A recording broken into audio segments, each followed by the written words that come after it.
पाल, लखन भरत रिपु दमन सुनी, भाग कुंवरी रुरसाल। बड़ी विडंबना है। महारानी कैकेयी को लगा कि आज ये मार खा करके आई हुई है। मंथरा अयोध्या में बहुत अधिक बोलती थी, उच्च कोटि की ये वक्ता थी, वाचाल बुद्धि थी। अब कोई भी वाचाल व्यक्ति, स्त्री हो या पुरुष हो, अधिक जो बोलने वाला है या बोलने वाली है, ऐसा स्त्री हो या पुरुष हो, कोई भी अचानक मौन व्रत ले लेना तो लोगों को आश्चर्य तो होगा ही कि इतना बोलने वाली लोगाई आज चुप क्यों। पहली शंका तो ये हुई, लगा कि कहीं ये मार खा करके तो नहीं आई है, क्योंकि जब बहुत अधिक बोलती थी तो इसके गाल में लक्ष्मण जी कभी कभी थप्पड़ मारते थे। एक गाल में लक्ष्मण जी तमाचा लगा देते थे और दूसरे गाल में शत्रुघ्न जी, दोनों भैया इसको मारते थे। तो महारानी कैकेयी को लगा कि आज ये मार खा करके आई है, इसलिए चुप है, बोल नहीं रही। तो महारानी ने हंस करके पहले कहा, हंस कहा रानी गाल बड़ तोरे, हंस कहा रानी गाल बड़ तोरे, दीन लखन सिखे असमन मोरे, दीन लखन सिखे असमन मोरे, हंस कहा रानी गाल बड़ तोरे, हंस कहा रानी गाल बड़ तोरे, हंस कहा रानी, हंस कहा गाल बड़ तोरे, तेरा गाल बहुत चलता था, गाल बड़, बहुत गाल चलाती थी, बहुत अधिक बोलती थी। दीन लखन सिख है, लक्ष्मण जी ने कहीं मार तो नहीं दिया, तेरे गाल पर थप्पड़ तो नहीं लगाया। तब न बोली, तब भी नहीं बोली, तब न बोली तेरी बड़ी पापिन, तब न बोली तेरी बड़ी पापिन, छाने श्वास कारी जनता, छाने श्वास कारी जनता, तब न बोली तेरी बड़ी पापिन, तब न बोली तेरी बड़ी पापिन। गोस्वामी जी कहते हैं बड़ी पापी नहीं है ये, तबहू न बोल, इतने पर भी उसने उत्तर नहीं दिया। तब कैकेयी जी घबरा गई। अब घबरा करके सर्वप्रथम राम जी का कुशल पूछा, कुशल राम। बोल मंथरा, मेरा राघव कुशल से है। अब इसी बात से समझ लीजिए, जिसका जिसके प्रति विशेष प्रेम होता है उसी का पहले नाम लेकर के कुशल पूछा जाता है। कुशल, कैकेयी का राम के प्रति कितना प्रेम रहा होगा, इसलिए अपने बेटा भरत का कुशल माँ कैकेयी ने नहीं पूछा है, मंथरा से सर्वप्रथम राम का कुशल पूछा, कुशल राम। इसके बाद दशरथ जी का कुशल पूछा, इसके बाद लक्ष्मण जी का, फिर बाद में भरत और शत्रुघ्न जी का कुशल पूछा। राम जी को माँ कौशल्या ने जन्म दिया है, लेकिन राम जी कैकेयी के गोद में बैठ करके कलेव किए हैं। राम जी कैकेयी के ही पास में ज्यादा रहते हैं, तो जो ज्यादा जिसके समीप में रहने वाला है उसी को लोग याद करेंगे, कुशल। इसलिए मंथरा से महारानी कैकेयी ने सर्वप्रथम राम की कुशल पूछा है। अभी तक तो जवाब नहीं दिया, लेकिन जब महारानी कैकेयी ने मंथरा से राम का कुशल पूछा तब जवाब दे रही है। कहती है राम छाणी कुशल के ही आजू, राम छाणी कुशल के ही आजू, राम छाणी कुशल के ही आजू, राम पहचान कुशल कही आजो, जही जान सुधे जुबराजो, जही जान सुधे जुबराजो, राम चाण कुशल कही आजो। रामन खान कुशल कही आजू, यही जनेश देह जुबराजू। महारानी जी, जिस राम का आप कुशल पूछ रही हो ना, बस उसी राम का ही अब कुशल है, जिसका कि राजा महाराज अयोध्या का राज दे रहे हैं।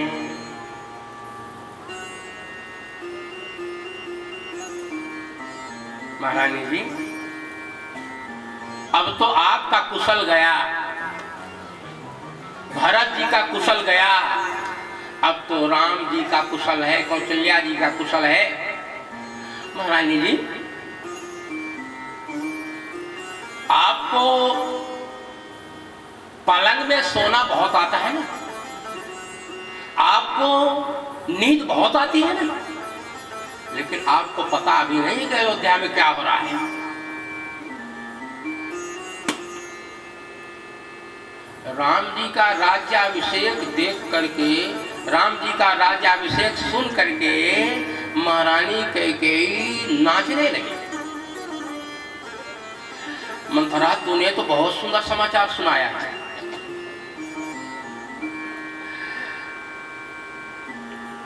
मैं भी यही सोच रही थी,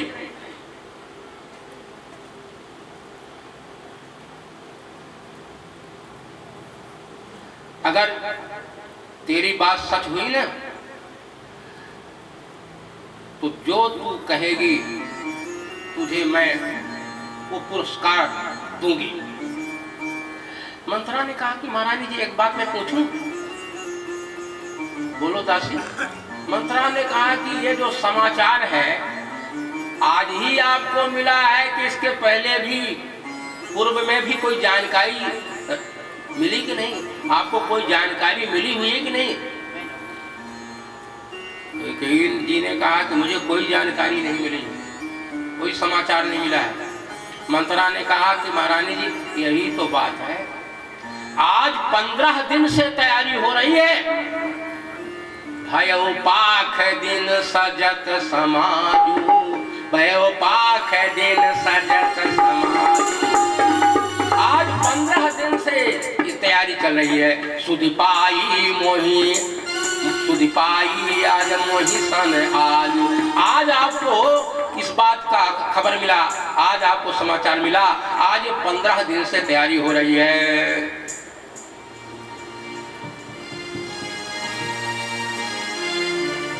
सुधिपाई अब मोहिसन आजू, सुधिपाई अब मोहिसन, मेरे द्वारा आपको समाचार मिला, सुधि मिली, इसके पूर्व में कोई जानकारी नहीं। महाराज श्री तो आपके पास आते हैं, आप चरण दाबती हो, सेवा आपसे लेते हैं, लेकिन हमको लगता है महाराज श्री मन के मलिन हैं। बाहर से तो आपसे प्रेम करते हैं और अंदर से, मन से कौशल्या जी से प्रेम करते हैं। इस बात को बताया तक नहीं। एक बार तो कैकेयी ने मंथरा को फटकार दिया, घर फोरी कहेगी। अरे पुण्य से कबहू कहा से घर फोरी, तब धर जीव कढ़ाऊ तोरी। काने कोरे कुबरे कुटिल कुचाली जान, की विशेष पुण्य चेर कहीं भरतमात मुस्कान। कहीं घर फोड़ने वाली तू कहां से आ गई, घर फोड़ी कहीं की, चल हट। कभी इस तरह से एक बात मेरे सामने किया ना, मैं तेरी जीभ निकलवा लूंगी। तब धर जीभ कढ़ाऊ तोरी, फटकार दिया। मेरे सुहाग के विरुद्ध तू बात करती है। मंथरा चुपचाप एकांत में बैठकर रोने लगी। कुछ समय के बाद महारानी जी को दया आ गई। महारानी कैकेयी ने विचार किया, इसमें बुद्धि नहीं है। और जैसी इसकी मति है, जैसी बुद्धि है, वैसा ये बात कर रही है। चलो मैं मना लेती हूँ, ये हमारे मायके से आई हुई है। एक बात बताऊं, मायके की कोई भी चीज अपने हाथी है ना, मायके की चीज माताओं को बहुत पसंद आती है। मायके से कोई भी आ जाए, गांव से कोई आ जाए तो माताएं बहुत खुश होती हैं। हमारे गांव से अमुक आदमी आया है, बहुत जल्दी भोजन बना कर खिला देंगे। और भाई लोगों का कोई मित्र आ जाए, कोई बाहरी आदमी आ जाए ना, तो बहुत जल्दी बीमार हो जाते हैं। आज तो सिर में थोड़ा दर्द हो रहा है, आज पेट में दर्द हो रहा है। राजू के पापा अब आप ही भोजन बनाओ, अब आप बनाओ। अब भाई साहब आ जाएं घर के अपने मायके वाले, भाई भतीजे आ जाएं तो पेट का दर्द ठीक, सिर का दर्द ठीक, जुकाम ठीक, सब ठीक। मायके की वस्तु माँ बहनों को बहुत पसंद आती है। कई को लगा कि हमारे यहाँ की है, मेरे पिताजी ने मेरी सेवा में इसको भेजा है, मैंने इसको डांट दिया, अच्छा नहीं किया, चलो मैं मना लेती हूँ। महारानी कई मंथरा के पास आई और मंथरा से कहने लगी, मंथरा तेरे मन में क्या बात है, बोल बता। मंथरा ने कहा कि महारानी जी अब तो मैं आपसे बातें नहीं करूंगी। आपने तो हमारी जीभ निकलवा लेने की बात की है ना, और मेरा नाम ही बदल दिया, मेरा नाम घरफोड़ी रख दिया। जब मेरा नाम परिवर्तित कर दिए, घरफोड़ी नाम दे दिया, मैं घर फोड़ने वाली हूँ, तो फिर मैं कैसे बात करूंगी आपसे। और फिर जीभ भी आप निकालने के लिए कह रही हो। धीरे धीरे धीरे धीरे मंथरा के जो भाव थे, जो विषय के प्रमाण थे, वो कई के भी शरीर में प्रविष्ट होने लगे। महारानी कई ने कहा, मेरे हित के लिए कोई बात है तो बता।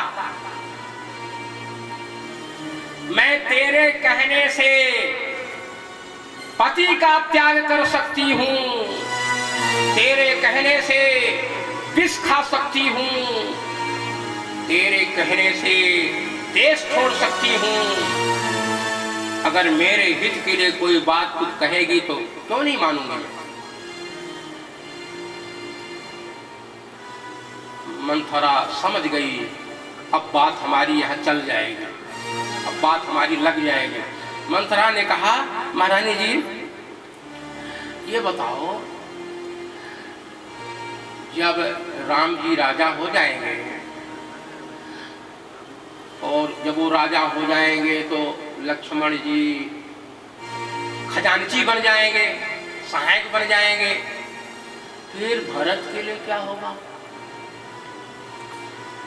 आप अपने लिए भी सोच लो, कौशल्या जी की चाकरी करोगी, उनके बर्तन धोओगी, कपड़े साफ कर दोगी, तो आपको आपके बेटा को रोटी मिल जाएगी। वरना दूध की मक्खी की तरह आपको अयोध्या से निकाल दिया जाएगा। और जैसे कद्दू ने बिरता को दुख दिया है, इसी तरह से कौशल्या जी भी आपको दुख देगी। परंतु अभी कुछ बिगड़ा नहीं है, एक रात में मैं आपका काम बना सकती हूँ। महारानी कई ने कहा, बता मैं अब क्या करूं। मंथरा ने कहा, महारानी जी आपने एक बार हमको एक बात बताई थी, देवासुर संग्राम में जब आप स्वयं रथ महाराज श्री का चला रहे थे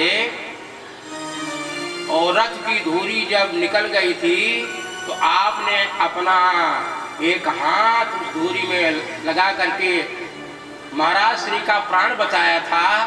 तो महाराज श्री ने वरदान मांगने के लिए कहा था, 2 वरदान देने की बात कही थी। तो आपने कहा कि बाद में मैं मांगूंगी। तो वो दोनों वरदान धरोहर रूप में हैं, आप चाहो तो आज की ही रात में मांग लो, एक रात बाकी है। तो क्या क्या मांगना है ये भी तो बता दे। मंथरा ने कहा सुत ही राज राम ही बनवासु देहु लेहु सब अति हुलासु। सुत ही राज अपने बेटा भरत के लिए अयोध्या का राज मांग लेना और राम ही बनवासु राम जी के लिए वनवास मांग लेना और कौशल्या जी का सारा सुख छीन लेना। चिंता मत करना, मैं बीच बीच में इशारा करती रहूंगी। देखो ये जो श्रृंगार की वस्तु है ना, ये सब उतार दो। ये कीमती जो साड़ी है इसको भी उतार दो और शरीर के ऊपर काला मोटा कपड़ा पहनो। शरीर को काले मोटे कपड़े से ढक लो, बाल को खुला कर लो और सीधे कोप भवन में चली जाओ। पलंग पर मत लेटना, धरती पर लेट जाना। महाराज जी मनाने आएंगे तो बात मत करना और जब राम जी की सौगंध खा लेना उस समय दोनों वरदान मांग लेना। गोस्वामी जी कहते हैं सत्संग जल्दी असर नहीं करता है, कुसंग बहुत जल्दी असर कर देता है। कुसंग का असर जल्दी होता है, सत्संग का असर जल्दी नहीं होता है। गोस्वामी जी कहते हैं कौन कुसंगति पाई न साई रहन नीच मति चतुराई। कौन कुसंगति पाई न साई, कौन कुसंगति पाई न साई रहन नीच मति चतुराई, रहन नीच मति चतुराई। कुसंग से अच्छे अच्छे लोग बिगड़ जाते हैं, इसलिए कुसंग से बचो। इतनी बड़ी रानी दासी की बातों में आ गई। कोप भवन में महारानी जी आ गई, वस्त्रों को सारे श्रृंगार को सबको उतार करके अलग रख दिया और शरीर पर एक मोटा काला कपड़ा से शरीर को ढांक लिया, बाल को खुला किया, धरती पर लेटी हुई है। दीपक बुझा दिया है, अंधेरे में कोप भवन में महारानी जी पड़ी हैं। शाम का समय है। महाराज श्री को लगा कि हमने सभी को समाचार सुना दिया है, अभी महारानी कैकेयी को राघव के अभिषेक का समाचार नहीं बताया। चलो यह सुख समाचार कैकेयी को भी सुना दूं। तो दशरथ जी महाराज कैकेयी के पास आ रहे हैं। मानसकार कहते हैं सांझ समय सानंद निप गयो कैकेयी गेह गबन निठुरता निकट किए जनु धरि देह सने। जैसे ही दशरथ जी महाराज दरवाजे पर आए, बड़े आनंद और प्रेम के साथ दशरथ जी कैकेयी के पास जा रहे थे, लेकिन कैकेयी के पास अभी नहीं गए, इसके पहले ही सामने मंथरा मिल गई। अगर मंथरा ना सामने आई हुई होती तो हो सकता था काम बन भी जाता। सामने मंथरा और सिखाने में लगी हुई, इशारे से सब बताती जा रही है। भगवान ये सब लीलाएं हैं। दशरथ जी मंथरा से पूछ रहे हैं, मंथरा महारानी जी कहाँ? मंथरा ने तो पहले कहा कि रानी महारानी की बात को मैं कैसे बताऊं, कहाँ है, क्या कर रही हैं। हाँ अभी अभी मुझे मालूम हुआ है महारानी जी इस समय कोप भवन में पड़ी हुई हैं, आप वहाँ जा करके पता लगाओ क्या बात है, क्यों रूठी हुई है, आप वहाँ जाओ पता लगाओ। गोस्वामी जी लिखते हैं कि जैसे ही कोप भवन की बात कान में सुनते हैं दशरथ जी, तो और ये सुनते हैं कि कैकेयी कोप भवन में गई हुई है, कोप भवन में है, महारानी कैकेयी कोप भवन में है। इस बात को सुन करके दशरथ जी घबरा गए। जिस गति से उनका पैर चल रहा था, पग की चाल, पैर की चाल रुक गई, गति रुक गई। कोप भवन सुनी सकुचि उराऊ, भय बस अगहुणे परई न पाऊ। भय बस इतने भयभीत हो गए हैं कि महाराज श्री का पैर आगे नहीं बढ़ रहा। जैसे ही कोप भवन में आए और कैकेयी को देखा, कैकेयी को उठाने लगे। जैसे ही हाथ लगाया तो कैकेयी ने महाराज श्री का हाथ अलग कर दिया, अपना हाथ हटा लिया और कर्मठ बदल दिया। तो महाराज श्री फिर दूसरे तरफ आ गए, दाएं से बाएं तरफ आकर फिर उठाने लगे। तो वो महारानी जी ने फिर से हाथ झटक दिया, हाथ अपना अलग किया। कैकेयी के इस क्रियाकलाप को महाराज दशरथ काम कौतुक देख ही, कामदेव की क्रीड़ा समझ रहे हैं। यहाँ गोस्वामी जी ने महारानी कैकेयी को नागिन बनाया है। नागिन सर्पणी की तरह है कैकेयी, नागिन की तरह है कैकेयी। दोनों वरदान कैकेयी रूपी नागिन के दो दांत हैं और दोनों वरदानों की जो वासना है यही दो जीव है। दो वासना रसना दसन वर मरम ठाकुर देखई, तुलसी नृपति भव तव्यता बस काम कौतुक ले गई। जाए निकट कह मृदुबानी, प्राण प्रिया के हेतु रिसानी, के हेतु रानी रिशान पर सत पान पति निवारई। मानव सरोस भुअंग भामिन विषम भाति निहारई।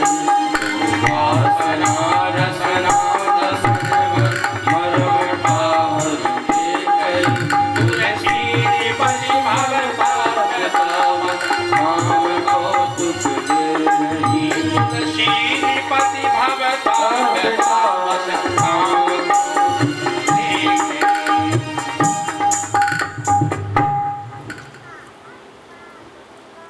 वरदान किए दोनों वासना रसना जीव, दोनों वरदान ये दो दांत हैं। कैकेयी के इस क्रियाकलाप को दशरथ जी कामदेव का कौतुक समझ रहे हैं। जब शरीर में काम प्रवेश होता है तो अंगों को इधर से उधर होना पड़ता है। बताइए, ध्यान से सुनिए, जिसके सिर का मुकुट टेढ़ा हो गया है, जिसके कान के समीप के बाल सफेद हो गए हैं, जिनके घर में 4 बहुएं आ गई हैं, आज वो महाराज दशरथ इस अवस्था में, इस उम्र में, वृद्धावस्था में कैकेयी में कामदेव का दर्शन कर रहे हैं। तो कभी रामराज आ सकता है क्या? कभी रामराज नहीं आ सकता है। इस उम्र में काम कौतुक, कामदेव का खेल देख रहे हैं। सुमुख सुलोचन पिक वचन, अरे सुंदर मुख वाली, सुंदर नेत्र वाली, पिक बैनी, कोयल जैसा बोलने वाली, ये सब आसक्ति के वचन है, आसक्ति के वचन है। पिक बैनी, कोकिल बैनी, मृग नयनी, बार बार कहराओ सुमुख सुलोचन पिक वचन, कारण मोहि सुनाओ गजगामिन निज को पकड़े। देवी क्यों रूठी? देवी कहो तो मैं, तुम्हारा यदि कोई दुश्मन है तो उसको मार दूं या देश से निकाल दूं? किस राजा को रंक बना दूं, किस राजा को रंक बना करके देश से निकाल दूं और किसको जो है राजा बना दूं? कहूं कहीं रंग कहीं करहूं नरेशु, कहूं कहीं नृपहि निकासौ देशु। सकौ तोरे अरि अमर उमारी, सकौ तोरे अरि अमर उमारी काहकी। अगर तुम्हारा कोई अमर दुश्मन है तो उसको भी मार सकता हूं। कोई बात यदि है तो बता। काह कीट बपुरे नर नारी जानस मोर सुभाव गरोरु मन तब आनन चंद्र चकोरु मन तब आनन चंद्र चकोरु मन तब आनन चंद्र चकोरु।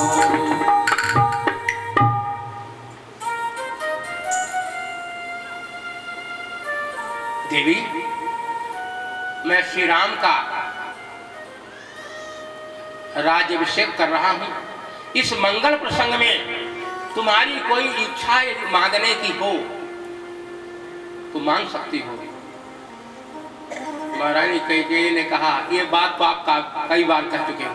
मांगो मांगो पाए कहाँ पी कबहु न देहु न लेहु देन कहो वरदान दुई ते पावत संदेह।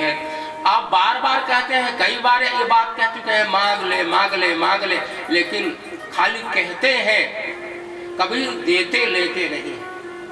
2 वरदान देने की बात आपने की थी, पता नहीं वो वरदान आप पूरा करोगे नहीं, मुझे विश्वास नहीं होता। दशरथ जी ने कहा कि देवी मेरा भुलक्कड़ स्वभाव है, मैं भूल गया था, पर अब की बार 2 की जगह पर तू मुझसे 4 वरदान मांग ले। महारानी कैकेयी ने कहा, मुझे विश्वास नहीं हो रहा है, आप राम की सौगंध बोलो। दशरथ जी ने कहा, देवी रघुकुल की परंपरा तू भूल गई क्या? रघुकुल रीति सदा चली आई, प्राण जाहि यही वचन न जाई। प्राण भले निकल जाए लेकिन वचन कभी खाली नहीं जाते हैं। तुझे विश्वास नहीं है, मैं राम की सौगंध खाकर कह रहा हूँ, तेरा वचन पूरा करूंगा। जैसे ही राम जी का सौगंध दशरथ जी मुख से निकाले, कैकेयी खुश हो गई और तुरंत सारा श्रृंगार अपने शरीर पर धारण कर लिया, सुंदर वस्त्र धारण कर लिया, श्रृंगार करके सज धज करके महाराज श्री के पास आ गई। दशरथ जी बोले, क्या इच्छा है वरदान मांग। देवी कैकेयी क्या इच्छा है? महारानी जी वरदान मांगो। सुनो प्राण प्रिय भावत जी का, देहु एक बर भर तहि टीका। महाराज मेरे मन में जो बात है, पहला वरदान हमारा पूरा करो, भरत टीका। प्रथम वरदान में भरत जी का राज तिलक कर दो। दशरथ जी बोले, बहुत ही अच्छा है। दूसरा वरदान सुनाओ। दूसर बर मांगहु कर जोरी, पूर्वहु नाथ मनोरथ मोरी। दूसरा वरदान मांगते समय में महारानी कैकेयी ने दोनों हाथ जोड़ा। प्रथम वरदान के समय में हाथ नहीं जोड़ा।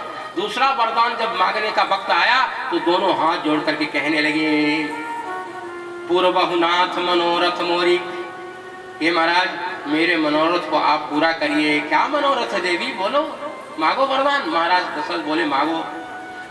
तापस वेश विशेष उदासी, 14 वर्ष राम बनवासी। तापस वेश विशेष उदासी, यहाँ तक तो बढ़िया है। तापस वेश विशेष उदासी, मानो कैकेयी ये कह रही है, दशरथ जी ने ऐसा अर्थ लगाया, मानो कैकेयी ये कह रही है कि भरत को राज दे दो और हमको भी साथ में ले लो, हम जो है तपस्वी भेष में भगवान का भजन करेंगे।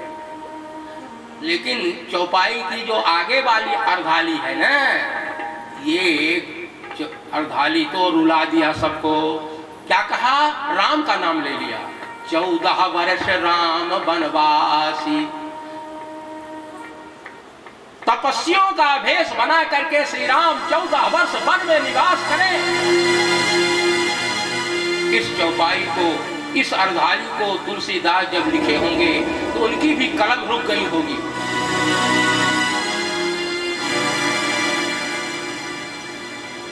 और दशरथ जी ने जैसे ही राम जी का नाम सुना, राम बनवासी, और तपस्वी भेष में राम वन में रहेंगे, दशरथ जी धड़ाम से धरती पर हृदय धड़कने लगा, नेत्रों से आंसुपात होने लगा। जब होश हुआ तो दोनों हाथ जोड़ करके कैकेयी से कहने लगे, कैकेयी श्री राम और भरत में मैं भेद नहीं मानता। श्री राम और भरत तो यही मेरी दो आंखें हैं। इन्हीं दो आंख से मैं देखता हूं। मैं शंकर की साक्षी देकर कह रहा हूं, तूने भरत के लिए अयोध्या का राज मांगा है तो मैं भरत को अयोध्या की गद्दी पर बैठा दूंगा, राज तिलक कर दूंगा। लेकिन श्री राम ने क्या अपराध किया है? श्री राम को तू वन क्यों भेज रही है? मेरा राम मेरी आंखों से अलग कैसे होगा? मैं उसको अपने आंखों से अलग कैसे करूंगा? मोरे भरत राम दुई आँखी, सत्य कहो कर शंकर साखी। मेरा राम साधु है। कैकेयी ने कहा, क्या मैं आपकी पत्नी नहीं हूं? क्या भरत आपका बेटा नहीं है? आप हमको बाजार से खरीद करके लाए हो? आप दानी भी बनते हो, कृपणता भी करते हो? हाँ और ना में जवाब दो। आप साधु हो?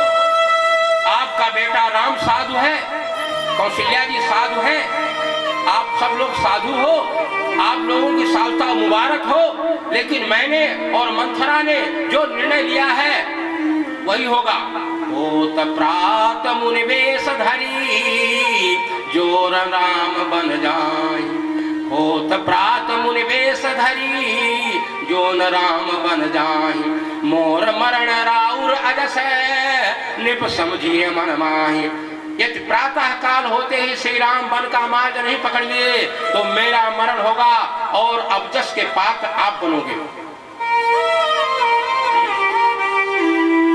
दशरथ जी ने कहा, कैकेयी तेरे मुख से लगता है मेरा काल बोल रहा है। अब मेरा काल मेरे सिर पर आ चुका है। कैकेयी 14 वर्ष के बाद यह उजड़ी हुई अयोध्या भले हरी भरी हो जाए।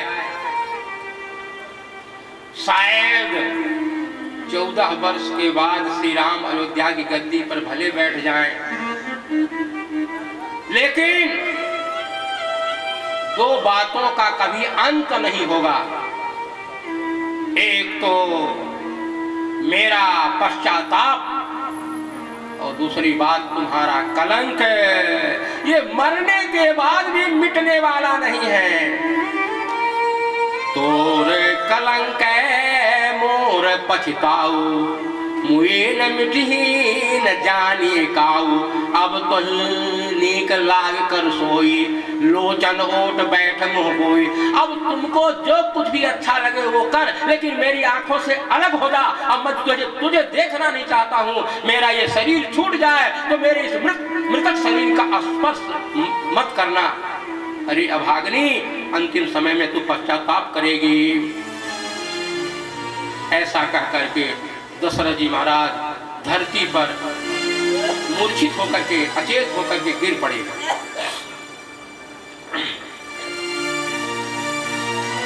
दशरथ जी सूर्य नारायण से प्रार्थना कर रहे हैं, हे सूर्य नारायण आप उदय मत होना।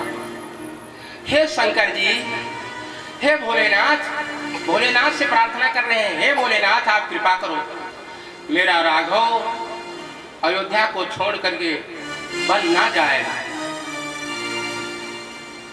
राम राम रटते रटते सवेरा किया। प्रातः काल दरवाजे पर प्रजापुरवासी लोग इकट्ठे हो गए हैं। सब इस भावना में है, सबके एक ही भाव है, सबके मन में एक ही उल्लास है, एक ही उत्साह है, आज राम जी राजा बने। लेकिन प्रजापुरवासियों ने देखा कि अभी महाराज श्री जागे क्यों नहीं, दशरथ जी महाराज जागे क्यों नहीं। द्वार भीर सेवक सचिव कहाँ ही उदित रवि देखी, जागे हो अजहु न अवधपति, कारण कवन विशेष। ऐसा विशेष कारण क्या है? अवधपति महाराज दशरथ अभी तक जागे क्यों? महाराज श्री का नियम दृढ़ था, नियम जब पक्के थे। सुबह में 3 बजे उठ जाते थे, 4 बजे सरयू स्नान कर लेते थे, शिव का अभिषेक करते थे, फिर प्रजा का दुख और सुख सुनते थे। लेकिन आज इतना विलंब क्यों है? सूर्य नारायण निकल आए, हुआ क्या? प्रजापुरवासियों ने महामंत्री सुमंत जी से कहा, मंत्री जी क्या आप बता सकते हैं? आप पता लगाओ ना। महामंत्री सुमंत जी को सब लोगों ने भेजा है। महामंत्री जी पता लगाने के लिए आए। जैसे ही महाराज श्री के पास पहुंचे तो बगल में कैकेयी को भी देखा। महाराज श्री अचेत पड़े हुए दिखाई दिए मंत्री जी को। मंत्री जी को देख करके दशरथ जी ने आंख खोला, लेकिन फिर दोनों आंखों से आंसू बहने लगे, आंख बंद हो गई। मंत्री जी ने महारानी कैकेयी से पूछा, महारानी जी मेरे अन्नदाता को क्या होगा? महारानी कैकेयी ने कहा कि राजा महाराज मरम तो बताते नहीं, भेद तो बताते नहीं। राम राम रट भोर की कहाई न मरम महिष। राम राम रट रहे हैं, सुबेरा कर दिए हैं, भेद बताते नहीं, कुछ बात बताते नहीं। एक काम करो ना, राम जी को बुला ला। लगता है राम को देखना चाहते हैं, राम राम रट रहे हैं, राम की जरूरत है, राम को बुला लाओ। अब ये मंत्री जी तो ज्यादा बात कर नहीं सकते हैं महारानी जी से कि क्यों बुला लाऊं, क्या बात है, ये सब कैसे बोलेंगे, ये सब बोल नहीं सकते। महामंत्री जी तुरंत बाहर निकले। महामंत्री सुमंत जी को देख करके प्रजापुरवासियों ने चारों तरफ से घेर लिया। क्या हो रहा है मंत्री जी, आप बताइए, क्या कोई जानकारी मिली? राघव का अभिषेक है, शोभा यात्रा कब निकलेगी, कलश यात्रा कब निकलेगी? मंत्री जी ने कहा कि प्रजापुरवासियों हमको मजबूर मत करो, हमको रास्ता दे दो, जरा जाने दो। किसी तरह से मंत्री जी राम भवन के पास आए। राम जी पूजा में बैठे हुए हैं, पूजा से निवृत्त होने वाले हैं। पूजा हो गई है, स्तुति प्रार्थना कर रहे हैं, दंडवत कर रहे हैं। अचानक मंत्री जी दरवाजे पर पहुंचे। आज दरवाजे पर कोई सेवक नहीं है, कोई द्वारपाल नहीं है। जानकी जी आकर के दरवाजा खोल रही हैं और जैसे ससुर देव के चरणों में प्रणाम करती है ना, उसी तरह से मंत्री जी के भी चरणों में आंचल फैला करके प्रणाम किया। मंत्री जी ने कहा, सीते राघव कहाँ है? सीता जी ने कहा, बस पूजा से निवृत्त होने वाले ही, नित्य कर्म से फुर्सत होने वाले ही हैं। अचानक राम जी ने सुना मंत्री जी आए, दौड़ करके दरवाजे पर आ गए। मानसकार कहते हैं, राम सुमंत ही आवत देखा, आदर कीन पिता समलेखा। राम सुमंत आवत देखा, आदर कीन पिता समलेखा। आवत देखा, आदर कीन पिता समलेखा। ये बहुत मोस्ट इम्पॉर्टेंट चौपाई है। आदर कीन पिता समलेखा, आदर कीन पिता समलेखा। जैसे महाराज श्री दशरथ के चरणों में, जैसे महाराज श्री दशरथ के चरणों में राम जी प्रणाम करते हैं, ठीक इसी प्रकार से मंत्री जी के भी चरणों में प्रणाम कर रहे हैं। आदर कीन पिता सम, पिता के समान मंत्री का सम्मान राम कर रहे हैं। आदर कीन पिता सम लेखा, आदर कीन पिता सम लेखा। बोलो मंत्री जी कैसे आना हुआ? मंत्री सुमंत जी ने कहा, राघव आपको आपके पिताश्री याद कर रहे हैं, जितना जल्दी हो सके आप कैकेयी महल में चलो। राम जी को पता है किस लिए बुलाया जा रहा है, इसलिए आज राम जी ने कपड़ा नहीं बदला है। जो पूजा का वस्त्र था ना मित्रों, उसी वस्त्र में हमारे ठाकुर जी हैं। गोस्वामी जी लिखते हैं, राम को भांति सचिव संग जाहि, देख लोग जहाँ तहाँ बिल खाई। कुभात आज की चाल अलग है। जो वस्त्र बाहर के लिए थे, जब घर से निकलते थे, महल से निकलते थे ना, उनके वस्त्र अलग थे। राम जी के अनेकों वस्त्र हैं, पूजा के वस्त्र अलग हैं। मित्रों के साथ जब खेलने जाते थे वो वस्त्र अलग हैं। कहीं व्यवहार में जाना होता था वो वस्त्र अलग है। जिस वस्त्र को पहन करके पूजा कर रहे थे उसी वस्त्र में राम जी अचानक चल दिए। वस्त्र को बदला नहीं। ऐसा नहीं कि मंत्री जी से कहें मंत्री जी रुक जाओ थोड़ा कपड़ा पहन लूं। उनको पता है कि अब तो बलकल वस्त्र ही पहनना होगा, इसलिए प्रभु श्री राम चल दिए। रघुकुल दीप चले लेवाई, जाय दीख रघुवंश मणि, नरपति निपट कुसाज, सहम पर्युलख सिंघनी, मनहु वृद्ध गजराज। यहाँ गोस्वामी जी ने उपमा दिया है। दशरथ जी को तो बूढ़ा गजराज बना दिया और कैकेयी को शेरनी सिंघनी बना दिया। मानो किसी शेरनी को सिंघनी को देख करके बूढ़ा हाथी भयभीत होकर के धरती पर पड़ा। दशरथ जी को बूढ़ा हाथी बनाया और कैकेयी को शेरनी सिंघनी की उपमा दिया।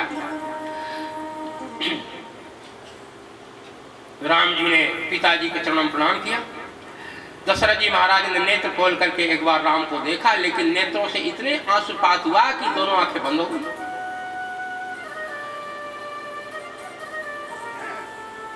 राम जी ने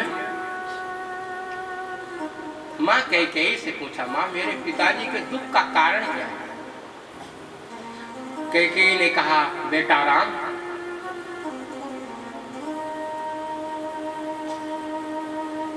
देवासुर संग्राम में तुम्हारे पिताजी 2 वरदान देने की बात की थी। हमने मौका पा करके दोनों वरदान मांगा है। क्या क्या मांगा मां? प्रभु ने पूछा, आपने क्या क्या वरदान मांगा है, जरा बताओ मां। मां कैकेयी ने कहा, प्रथम वरदान में तुम्हारे भैया भरत के लिए अयोध्या का राज मांगा है और दूसरे वरदान में तुम्हारे लिए 14 वर्ष का वनवास मांगा है। तो तुम्हारे पिता का तुम्हारे प्रति जो स्नेह है ना, यही दुख का कारण बना हुआ, क्योंकि तुम्हारे पिताजी कभी अपने मुख से तुमको बन जाने के लिए आज्ञा नहीं देंगे। तुम्हारे प्रति जो मोह है, तुम्हारे प्रति जो स्नेह है ना, यही दुख का कारण बना हुआ है। इसलिए राम, तुम पिताजी का वचन सत्य करो। श्री राम जी ने कहा, थोड़े ही बात पिता ही दुख भारी, होत प्रतीत न मोहि महतारी। मां, ये तो बहुत थोड़ी सी बात है, लेकिन पिताजी का अपार दुख है। लगता है मुझसे कोई अपराध तो नहीं हो गया है। महारानी कैकेयी ने कहा, तुम अपराध जोग नहीं ताता, जननी जनक बंधु सुखदाता। बेटा, तुम अपराध के योग्य नहीं हो। तुम तो माता पिता भाई के हितकारी हो, माता पिता और बंधुओं के हितैषी हो। पिता का वचन सत्य करो। प्रभु श्री राम नाचने लगे, मुस्कुराने लगे। यहाँ पर गोस्वामी जी ने राम जी को सूर्य का सूर्य बनाया। देखिए, जब राज महल से चले थे, जब अपने भवन से चले थे, उस समय गोस्वामी जी ने राम जी को दीपक बनाया। रघुकुल दीपक चले ले भाई, दीपक तो बनाया, लेकिन गोस्वामी जी विचार करने लगे, कहीं जोर से तूफान आ गया तो दीपक बुझने का डर है। तो जब राम जी दशरथ जी के पास आए तो दशरथ को गजराज बनाया, कैकेयी को शेरनी बनाया, तो राम जी को क्या बनाया? राम जी को मणि बना दिया। जाय दीख रघुवंश मणि। ये दीपक नहीं है, मेरे राम जी मणि है। लेकिन मणि का जो प्रकाश है मित्रों, किसी बक्सा में रख दिया जाए तो उसका जो प्रकाश है बक्सा के अंदर रहेगा, बाहर नहीं निकलेगा। गोस्वामी जी ने सोचा अब मणि के बाद कौन सी उपमा दी जाए, बक्सा के अंदर ही मणि का प्रकाश रहेगा, प्रकाश तो मलिन नहीं हो सकता मणि का, लेकिन बक्सा के अंदर रहेगा, पूरे जगत में प्रकाश होना चाहिए। तो मणि नहीं है मेरे राम जी, मेरे राम जी दीपक नहीं है, मेरे राम जी मणि नहीं है, मेरे राम जी सूर्य कुल के सूर्य है, क्योंकि सूर्य का जो प्रकाश है सारे जगत में फैलता है। मन मुस्काही भानु कुल भानु, मन मुस्काही भानु कुल भानु, राम सहज आनंद निधानु। मन मुस्काही भानु कुल भानु, मन मुस्काही भानु कुल भानु, राम सहज आनंद निधानु। जननी सोई सुत बड़ भागी, जो पितु मातु बचन अनुरागी। तनय मातु पितु दोष निहारा, दुर्लभ जननी सकल संसारा, दुर्लभ जननी सकल संसारा। मन मुस्काही भानु कुल भानु, मन मुस्काही भानु कुल भानु, मन मुस्काही। दीपक नहीं है मेरे राम जी, मणि है, मणि नहीं है मेरे राम जी, मेरे ठाकुर जी तो सूर्य कुल के सूर्य हैं, क्योंकि सूरज का जो प्रकाश है सारे जगत में फैल जाता है। मुस्कुरा रहे हैं, माँ तूने बहुत बड़ी कृपा की है। गोस्वामी जी ने यहाँ बड़ी सुंदर उपमा दी है। राम जी ने कैकेयी माँ को 3 बार जननी कहा है, 1 बार नहीं 3 बार जननी। तो जननी क्यों कहा? जननी वो माँ है जिससे हम पैदा हुए हैं, वो माँ जननी कहलाएगी। राम जी कैकेयी माँ से तो पैदा हुए नहीं, फिर कैकेयी को जननी क्यों कहा? कौशल्या से जन्म लिए हैं राम, लेकिन यहाँ जननी कैकेयी के लिए आया, कैकेयी के लिए जननी शब्द का प्रयोग किया। और 1 बार नहीं 3 बार। सुन जननी सोई सुत बड़ भागी, जो पितु मातु बचन अनुरागी। तनय मातु पुत्रो संहारा, दुर्लभ जनन सकल संसारा, दुर्लभ जनन सकल संसारा। मुनिगण मिलन विशेष बन समय बात हित मोरते ही महापितु आय बहुर, सम्मत जननी तो। राम जी ये कहना चाहते हैं कि कौशल्या माँ ने मुझे जन्म दिया है, लेकिन राम राज का उद्घाटन कराने वाली, राम राज लाने वाली माँ तू है, वास्तविक प्रसूता तो तू है। यदि माँ मुझे वन नहीं भेजती ना तो राम राज नहीं आ सकता। मुनिगण मिलन विशेष बन, माँ कितने बड़े फायदे हैं, मुनियों का मिलन होगा और सत्संग मिलेगा, और सबसे बड़ा लाभ ये है कि मेरे प्राणों से प्यारे भैया भरत अयोध्या की गद्दी को सुशोभित करेंगे। माँ तू यही तो कह रही है कि बन जाओ, तो मैं बन जाऊंगा। अब यदि मैं बन गया ना तो जितने भाई हैं सभी बन जाएंगे, कोई बिगड़ेंगे नहीं, क्योंकि बड़ा भाई सुधर गया, बड़ा भाई बन गया तो सब लोगों का कल्याण कर देगा, सबका सुधार जीवन में आ जाएगा। तू बनाने वाली माँ है, बिगाड़ने वाली माँ नहीं है, यही तो कह रही है माँ। तू कहती है बन जाओ, माँ तेरा आशीर्वाद होगा ना तो मैं बन जाऊंगा, बन करके आऊंगा, बिगड़ करके नहीं आऊंगा। माँ मैं अपनी माँ का आशीर्वाद लेकर के अभी वन का मार्ग पकड़ लेता हूँ। प्रभु श्री राम सचिव पुत्र महामंत्री सुमंत का एक बेटा है जिसका नाम है अभिनंदन। क्या नाम है? अभिनंदन। सचिव पुत्र अभिनंदन को साथ में लेकर के अपनी माँ के पास जा रहे हैं। अब ये वनगमन की जो बात है ना धीरे धीरे पूरे नगर में फैल गई। देखो बिच्छू तो एक जगह डंक मारता है लेकिन उसका जहर पूरे शरीर पर असर कर जाता है। तो ये वनवास की जो बात है जगह जगह पर होने लगी। पहले तो राज तिलक की चर्चा हो रही थी, राम जी के राज तिलक की बातें हो रही थी, अब राम वनगमन की बात हो रही है। जो जहां लोग सुनते हैं ना वहीं जो है उदास होकर के आंसू बहाते हैं। कोई कहते हैं कि दशरथ जी कैकेयी के पास गए ही क्यों?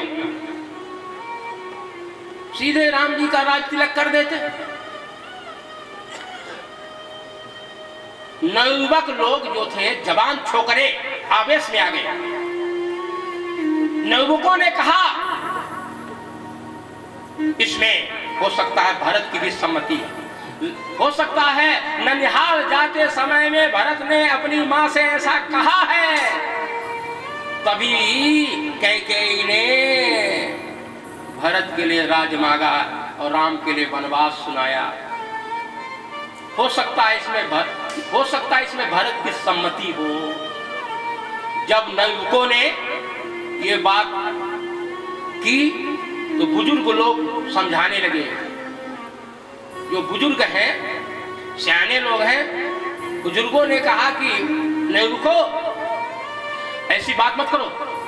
देखो चंद्रमा शीतल किरणों की जगह पर भले अग्नि की चिंगारी बरसा दे, अमृत पीने से किसी की मृत्यु नहीं होती, पर शायद अमृत भी जहर का काम करने लगे, शायद अमृत पीने से मृत्यु हो जाए, ये असत्य सत्य हो जाए। पर कभी भी भरत जी राम के विरोध कोई बात नहीं कर सकते हैं। चंद्र चबैवर आनन कर सुधा होई विसुतूल, सपने हो कबहु न करहि कछु भरत नाम प्रतिकूल। यदि ऐसा कहोगे, भरत की सम्मति है ऐसा बोलोगे, तो तुम लोगों के पुण्य नष्ट हो जाएंगे। ऐसा कह करके बुजुर्गों ने नवयुवकों को समझा करके शांत किया। अयोध्या के लोगों ने, प्रजापुरवासियों ने ऋषि पत्नियों के पास जाकर के कहा कि माताओं, आप लोग कैकेयी को समझाओ। हो सकता है कैकेयी भूल से राम वनगमन सुनाया है, तो भी सुधार हो सकता है, जाकर समझाओ। तो ब्राह्मणों की स्त्रियां, वशिष्ठ जी की पत्नी अरुंधति इत्यादि महारानी कैकेयी को आकर के समझाने रही हैं। कैकेयी, सत्संग में राम का ही गुण तू गाया करती थी, तेरी जिह्वा राम का गुण गाने में कभी थकती नहीं थी। आज तुझे क्या हो गया है? श्री राम को वन क्यों भेज रही हो? क्या तेरी राम भक्ति सच्ची नहीं थी? राम ने क्या गुनाह किया है? शायद भूल से तुम्हारे मुख से राम वनगमन निकल गया है, तो थोड़ा सुधार कर लो। एक वरदान और जाकर के मांगो, राम वन को जाएं लेकिन ज्यादा दूर ना जाएं, गुरु जी के आश्रम में रहें। गुरु जी का आश्रम अयोध्या में ही है। 14 वर्ष तक गुरु जी के आश्रम में रहेंगे, राम के दर्शन भी लोगों के होते रहेंगे, सबके प्राण भी बचे रहेंगे। निपसन असबर दूसर लेहु, राजा महाराज से जा करके एक दूसरा और वरदान तू मांग ले।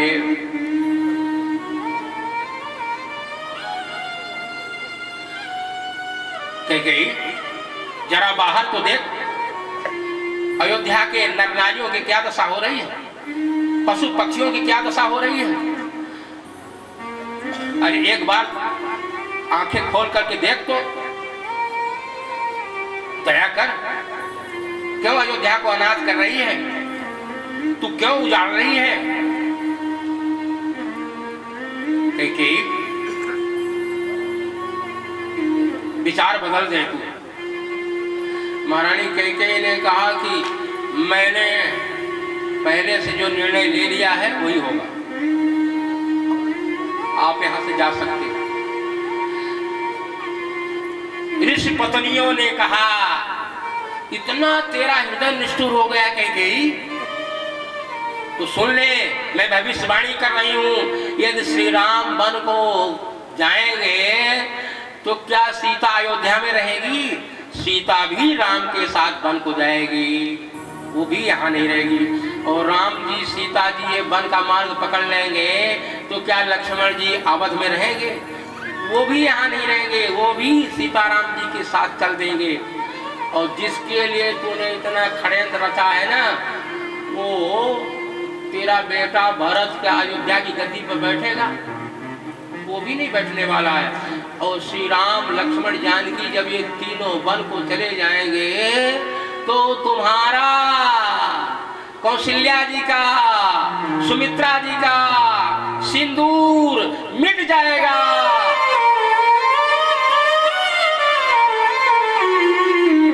महाराज श्री प्राण त्याग देंगे।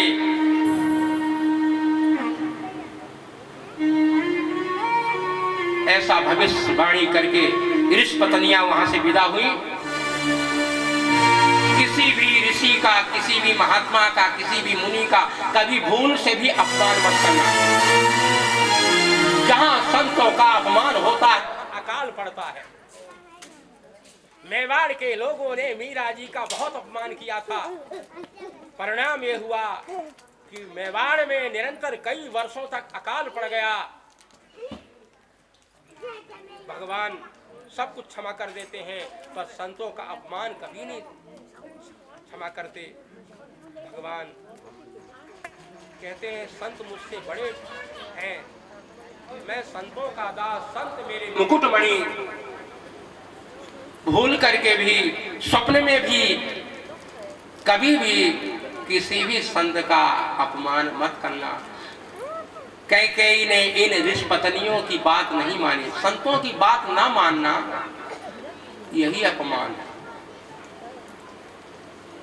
भगवान श्री राम सचिव पुत्र अभिनंदन को साथ में लेकर के कौशल्या जी के महल में जा रहे हैं। आज राम जी के आंखों से दो प्रकार के आंसू बह रहे हैं। एक आंख में आनंद के आंसू है क्योंकि भरत जी को अयोध्या का राज मिल रहा है। भरत जी अयोध्या की गद्दी पर बैठेंगे, ये आनंद के आंसू। एक आंख से आनंद के आंसू। लेकिन जिस माँ ने मेरे लिए सुंदर सुंदर वस्त्र तैयार किया है, जिस माँ ने मेरे लिए सुंदर सुंदर हार तैयार किया है, जिस माँ ने मेरे लिए सुंदर पकवान तैयार किया है, उस माँ के सामने मैं जा करके कैसे कहूंगा कि माँ मैं वन को जा रहा हूं। और मेरी माँ जब ये बात सुनेगी तो कहीं उसी समय प्राण ना त्याग दे। इस बात का स्मरण करके ठाकुर जी दूसरे नेत्र से दुख के आंसू बहा रहे हैं।